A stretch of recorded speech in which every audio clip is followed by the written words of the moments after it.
Do I know you? Are you a friend of my husband from his middle school days? I asked, eyeing the stranger warily. I'm sorry, but you need to leave right now, I insisted, my voice firm and resolute.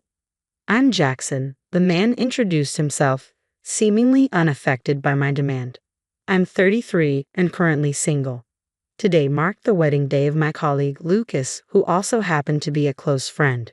As I mingled with guests, a man who claimed to be a relative of Bryce, the groom, approached me and ushered me towards a waiting area just before the ceremony. Physically imposing and with a firm grip, the man guided me forcefully with his strong arms, leaving me feeling uneasy about his intentions. Thinking that perhaps the bride wanted to extend a pre-ceremony greeting, I followed the relative, assuming goodwill. Initially, I admired her apparent courtesy, but that admiration swiftly soured.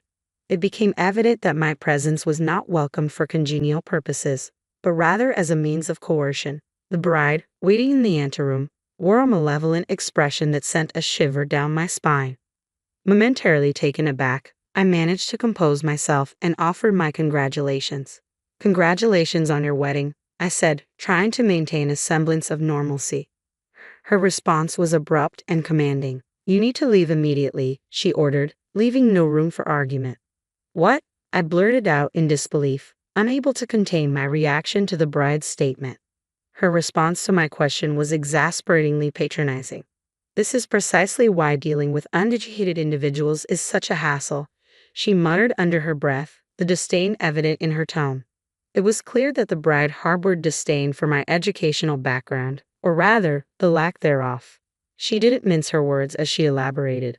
Allow me to clarify. My husband and I hail from esteemed lineage, and today's guests belong to the elite echelons of society.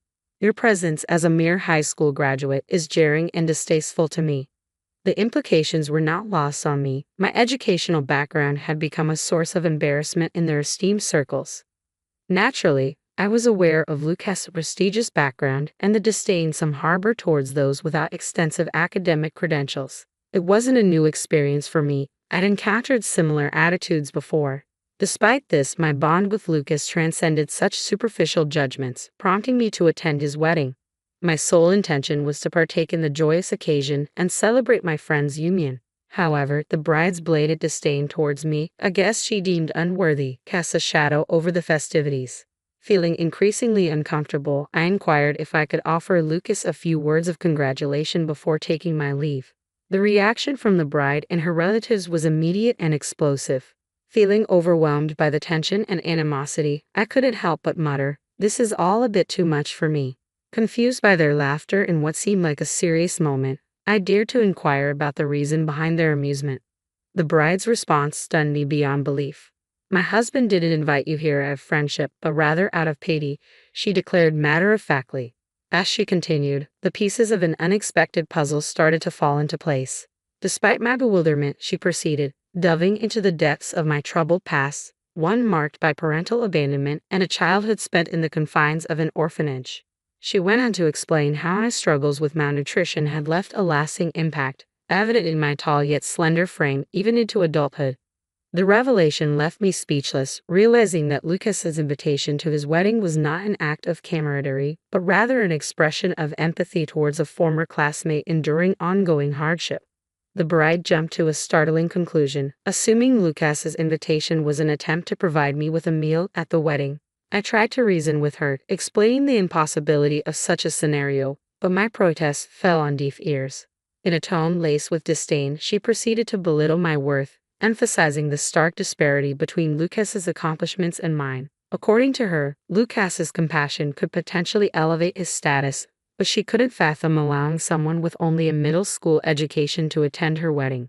She highlighted Lucas' prestigious academic background and successful career, contrasting it sharply with my own humble position as a janitor or security guard in the same company.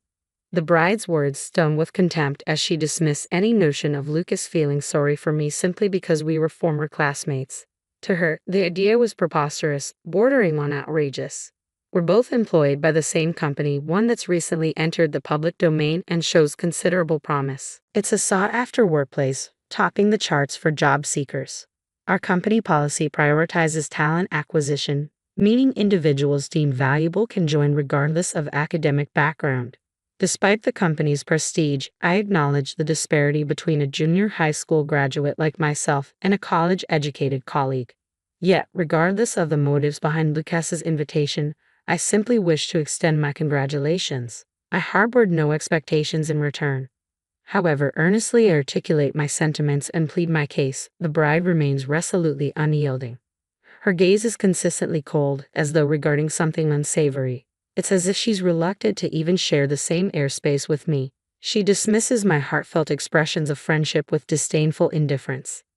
Are you trying to cozy up to my husband and snag a job with just a junior high school diploma? Her words were just a rejection of my presence at their wedding. They hinted at potential repercussions in the workplace.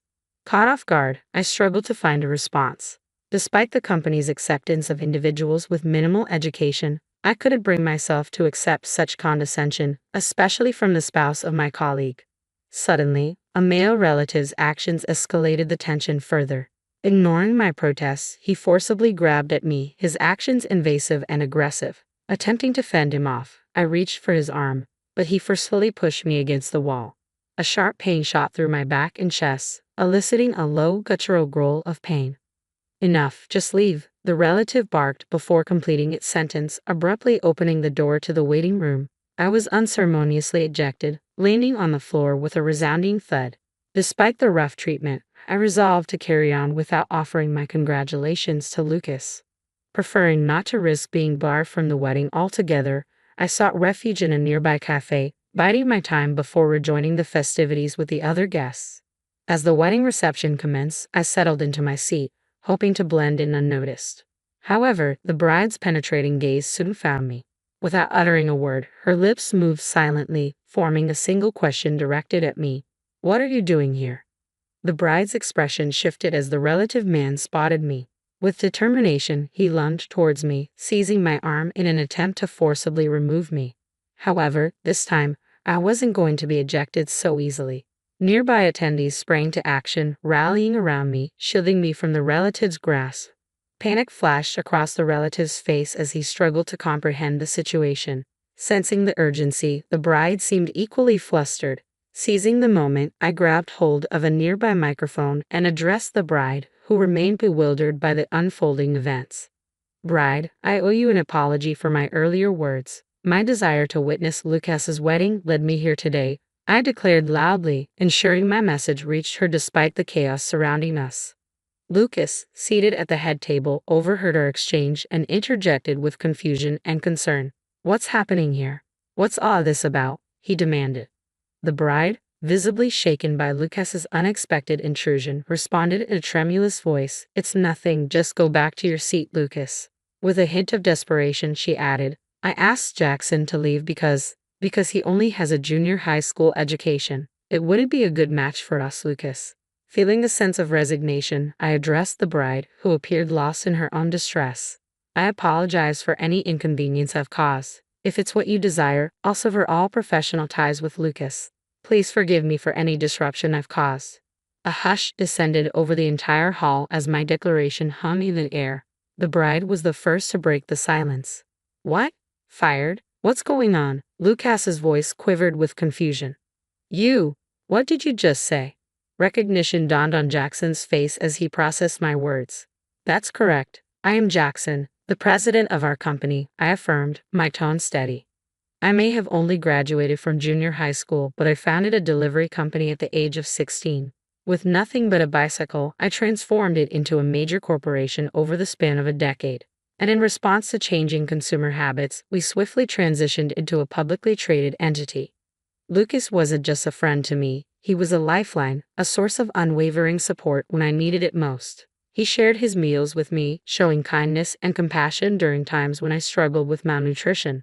Raised in an orphanage until the age of 15, I lacked the familial stability that Lucas enjoyed from the age of 12, when he was adopted by his current parents. Despite our different upbringings, Lucas and I remained close even after our paths diverged geographically. When we embarked on the journey of entrepreneurship together, Lucas vowed to dedicate himself to our shared vision. Witnessing his transformation from a shy individual to a confident groom filled me with immense joy.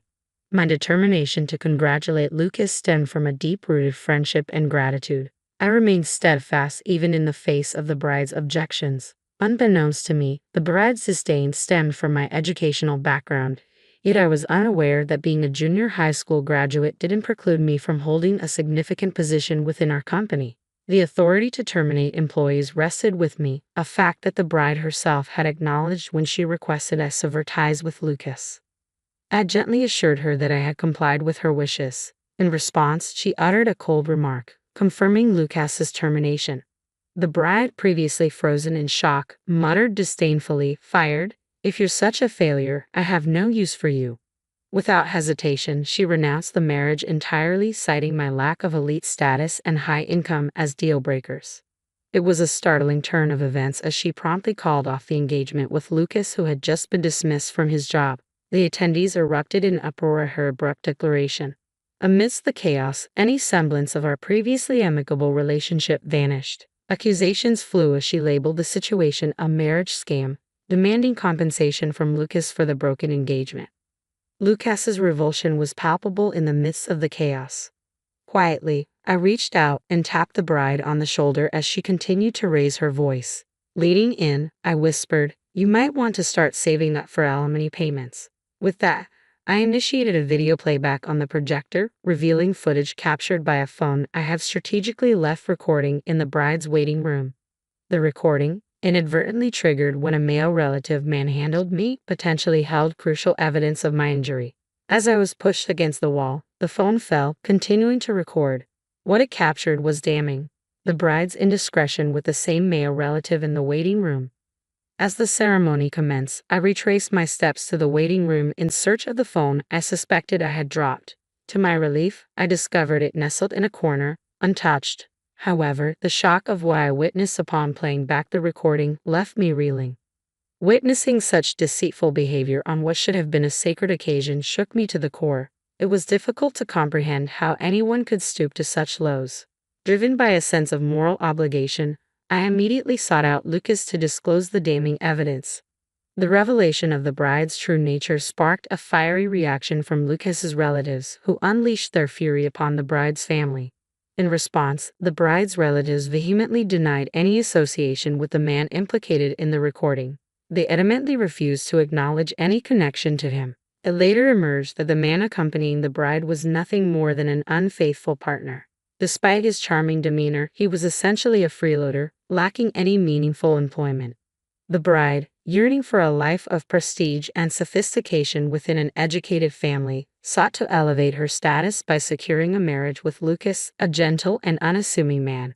Her intentions were revealed to be far from genuine, painting her in a negative light. In contrast, Lucas, dedicated to his studies and somewhat naive in matters of love, possessed a trusting nature that left him vulnerable to manipulation. Ultimately, I'm grateful that my humble education allowed me to see through the deceitful intentions of those involved. Never did I anticipate that my educational background would prove valuable in such a manner. The deceitful bride faced the consequences of her actions, being ordered to pay a hefty sum of $5 million for wedding expenses and an additional $3 million for terminating the engagement, accumulating the staggering debt of $8 million. As a result of the humiliation she endured, she found herself isolated from her family. Her unfaithful partner, alarmed by the overwhelming debt, fled the scene, leaving her to face the repercussions alone. With her once inviolable life now in shambles, the bride was forced into a solitary existence, residing in a rundown apartment and toiling tirelessly day and night in a desperate attempt to repay her debts. The arrival of the deceitful woman inadvertently strengthened the bond between Lucas and me, fostering a deeper friendship as we navigated through the ordeal. Meanwhile, our company experienced a period of rapid and steady growth. Observing Lucas's enduring desire for marriage, I contemplated accompanying him to a matchmaking event in the future.